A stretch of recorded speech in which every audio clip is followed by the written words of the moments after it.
Zoltan Varga. Zoli, make sure you're talking to that mic, brother. It's good to have you on the show again. People look forward to hearing your history lessons and your comparisons and your gun reviews and all that. And today's going to be no different. And I asked what you were going to talk about, and you were talking about the comparisons between the AK and the AR, which you are well adept in both due to your history. Why don't you say hi and give people just a real quick history of who you are and what you've done and how come you know so much. Well, my name is Zoltan, and I was born and raised in Hungary. I served 13 years in the Hungarian Defense Forces, where both of the AR-15 full automatic version, the M4, and the AK-47 is in use. So I was trained with both of them and know them pretty well. You know, it's a long debate which one's better, and I always say, man, when the zombies come, I'm putting down the AR and I'm picking up the AK. That's what I say, because I know that AK is going to work every freaking time I use it. Well, that's absolutely true, because first of all, in the AR, there's a lot of pros and cons with it and against it. The ARs, technically, most of the people who lives in America or served in NATO forces are familiar with it. You can easily put any kind of rail system and put on lights, IRs, scopes, dress up like a Christmas tree. Right. Pretty easy without a really guns missing. I wanted to make one point though. Most of the time, I'm going to just say most of the time, there will be other exceptions, that the AR would be in a city platform where it's cleaner. It doesn't have more chance of getting dirty from like the sandbox there in Afghanistan or Iraq and all that kind of stuff, where the tight tolerances of the AR could get messed up. So here in like cities, you'd think that'd be really good for precision and stuff. Yeah, it's ARs will be always more precise than AKs, because it machined with way smaller tolerance. And but in the other hand, I think when Eugene Stoner designed this gun, he went in the same mistake as the Germans went in the Second World War, using too small tolerances, get dirty too easy, cold weather, it stucks up. And also, when you disassemble for just a simple cleaning, there are at least 3 parts that you easily can lose. That's right, yeah. That's right. I'll tell you what, let's give it, I mean, we're going to be doing this as a video later. Right here, this is the, I'll tell you what, Zoe, you do it and explain what you want to explain, but we got the M4 here. That one's the 300 blackout that I've got. Oh yeah, that's another thing in the ARs. Like, you can easily build your own gun that just for you. Like, you can choose from countless calibers, barrel length, size, designs, and everything. Like, you can technically totally personalize your own firearm. I know you've done that because you got special things that you do to yeah. use the weapons, and I know you built them for specific reasons, just like I do it myself, and it makes it very easy to just pick from a plethora of parts and stuff. Yeah, also with the AR-15, you technically need to buy and fill out the FFL form once for the lower receiver, and then you can build or buy several uppers with several calibers, several setups, and that doesn't requires any kind of paperwork. That's right, because the gun technically is the receiver, which is where the mag goes in. Yeah. So, okay. It's more, my opinion, it's a little bit more user-friendly than an AK. The magazine release is just the bottom, what is at your trigger finger, and just a push. If you twist the gun a little bit, the magazine will fly out. Also, over the AK, it has the bolt release, but the AK doesn't have. So when you have an empty magazine, the bolt will stuck in the rear, and you put the new magazine in it, push the bolt release, and you're loaded in the chamber. But as an AK doesn't have.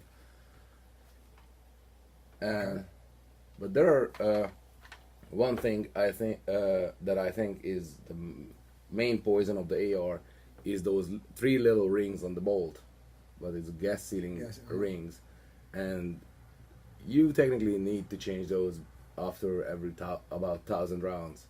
And in a situation when you don't have the supplies, it's kind of hard and dangerous to operate the weapon. Can you explain what's happening to those rings after that much fire?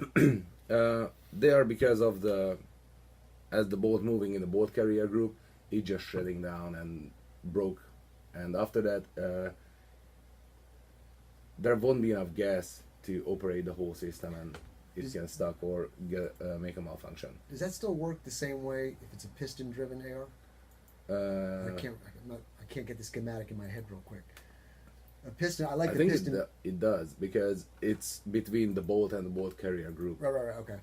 Yeah, because I was digging a piston based on the reviews and the studies I've seen, how the gases stay out of the chamber and keeps it a little bit cleaner, and the malfunction rate is where you shoot a hell of a lot more rounds than you would with a gas impingement system, where the gas is coming right into the chamber and all that. So yes, when the Heckler and Koch made the HK 416 and 417, right. They technically made a mule gun between the AR and the AK.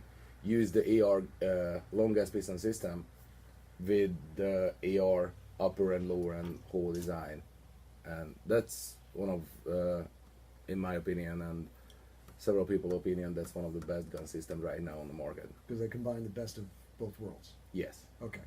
All right. So we've got the AR platform, and then we got the counterpart.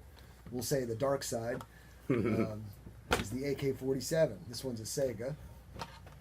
Yeah. Well, with the AKs are the most disadvantage.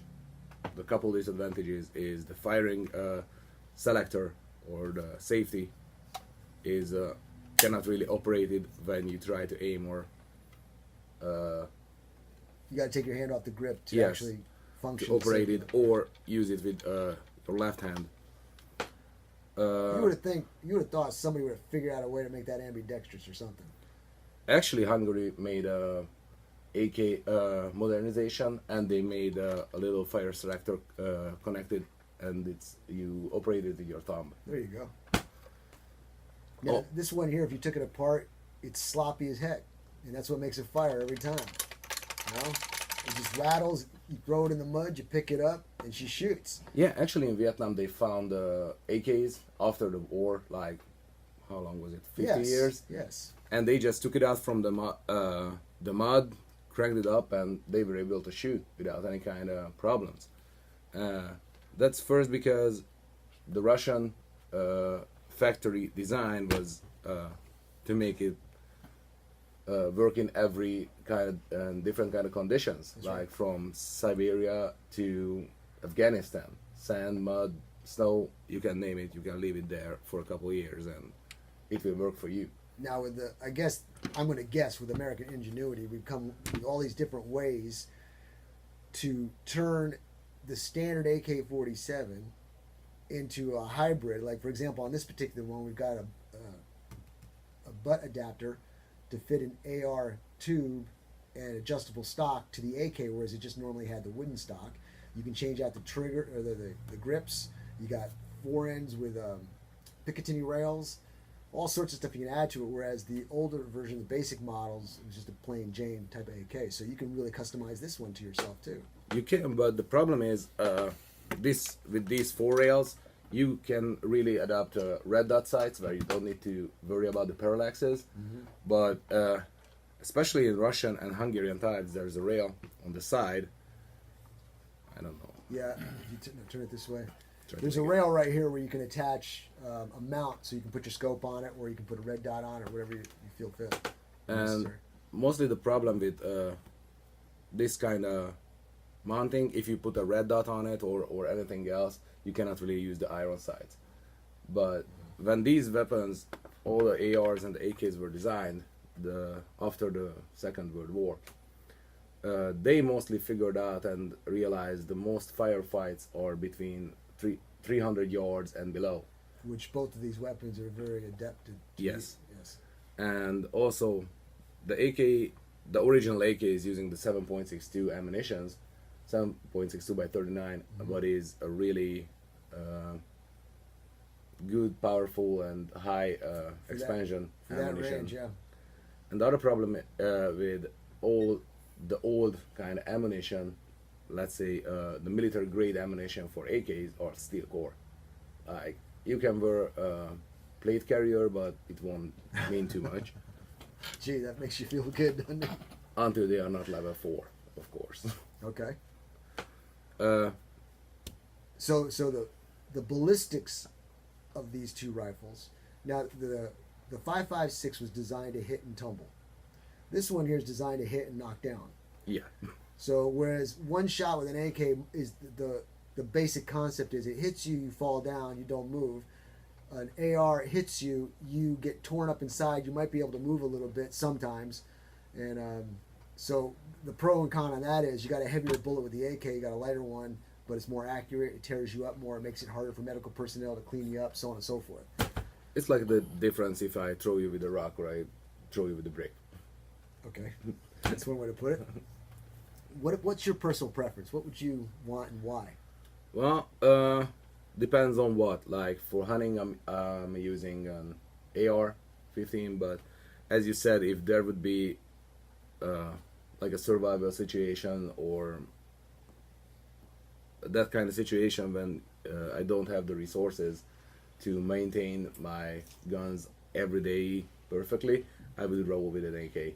So you could technically, if you were to draw this in a picture, you would draw a large rectangle, up and down rectangle. This would be in it with a glass door, and it would say break here in case of an emergency, right? Probably, yeah. Whereas the AR-15 is your all-purpose gun. It's fun. It looks clean. You're having fun with it. It looks pretty. You can customize it. But man, when the fire breaks out, you take that little hammer, you break the glass, and you pull out your AK-47 because the sucker's going to work every time, man.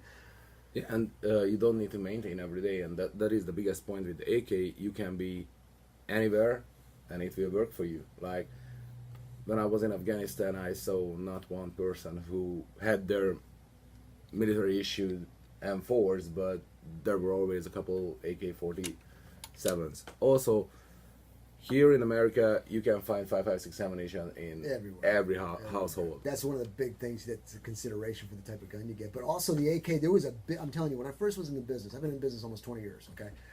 And way back in the day, I'd have to say the first 10 years, it's AKs. Everybody was going AK crazy. Then all of a sudden it tapered out. And then the black rifle, the AR, has taken the prominence. So there's a lot of AKs out there. There's a lot of 7.62x39s out there. Because I think people realize, hey, you know, I'm having fun with the AR, but when times are tough, I'm coming to the AK. Oh, yeah, I saw like the 7.62 ammunition is almost like cheaper than the dirt right now, but they are not really high quality ammo, so it's not. But at 300 meters or less, do you really need high quality ammo? Nope. Not really. Okay. Especially in steel case. Here's the thing on steel case. I was doing experiments with steel case for 5.56. And we're out there in the sun doing our tactical training. We've got mags all set up. After 2 or 3 mags in the 80, 90 degree weather, I had malfunction after malfunction because that lacquer was getting hot. It wouldn't extract the cartridge. And AKs were just flying like it was no big deal. Yeah, because the AKs are designed for steel casing. Steel case, lacquered cases. The ARs, you need brass ammo, ladies and gentlemen. If you're going to plink one shot every now and then, okay, use your steel case 5.56, but if you're going to be doing multiple rounds, a lot real quick, it's gonna lock up on you. Also, one of the pros for the brass ammo and brass casings, you can reload them.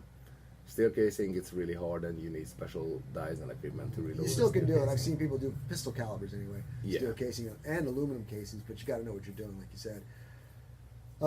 I put this towards, like if I was to compare this with pistols, I would say I'm a 1911 guy all the way. I mean, I live, sleep, drink, eat 1911s. I'm extremely good with it. But when the zombies come, I'm putting the 1911 away and I'm taking out my Glock because the Glock's going to work every time I use it. Yep. So that's what we talk about when we're talking AKs. What else can you talk about this? We've got which one's best, what's best for my situation, calibers, accessories. You get all the different types of accessories that you want.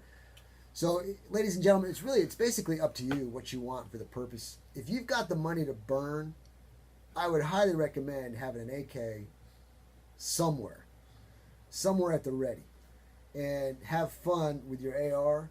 And yeah, it'll work. I mean, I'll go to my AR all the time for protection and normal complications, but really if it gets bad, knowing I've got an AK-47 at the ready, it's really it puts you at peace a little bit, you know. So do you what kind you got one? No, not yet. Not yet. That's the key phrase. Not yet. Ladies and gentlemen, you can also Working on get this it. if you go to ANC Firearms in Heidenhammer. Call them at 254-983-4417. If you don't have your AR, they got them on the shelf. If you need an AK, they can get you an AK. If you're blessed financially to get both, I highly recommend you get both. And there's so many accessories for both types of firearm platforms. You can customize it to what you need. One thing about customizing a rifle: what if you lose the rifle? Learn your basic fundamentals. Learn stripped weapons.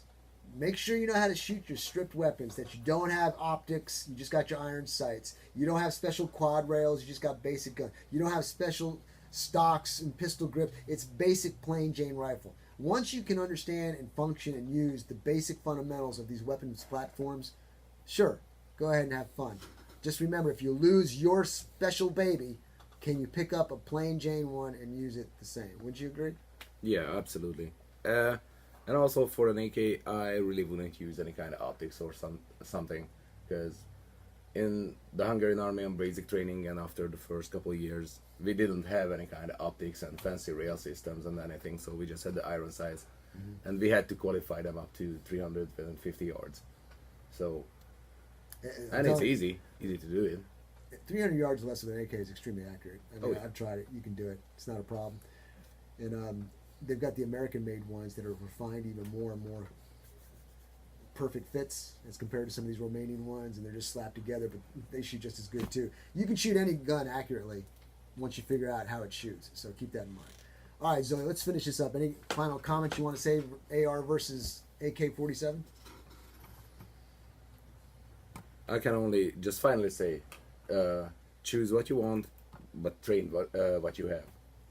Wow, that was good. I like that. All right, ladies and gentlemen, we're going to close it. Trey, give us a commercial break, and when we come back, if I got a little time, I may give you some updates as to what's coming up. But after that, we're going to have Master Cindy Key, owner of Central Texas Martial Arts Academy, using me as target practice. And we'll see what kind of tactics she's got for us today. So we'll see you on the other side. Thank you, sir. Appreciate it. Hope you feel better.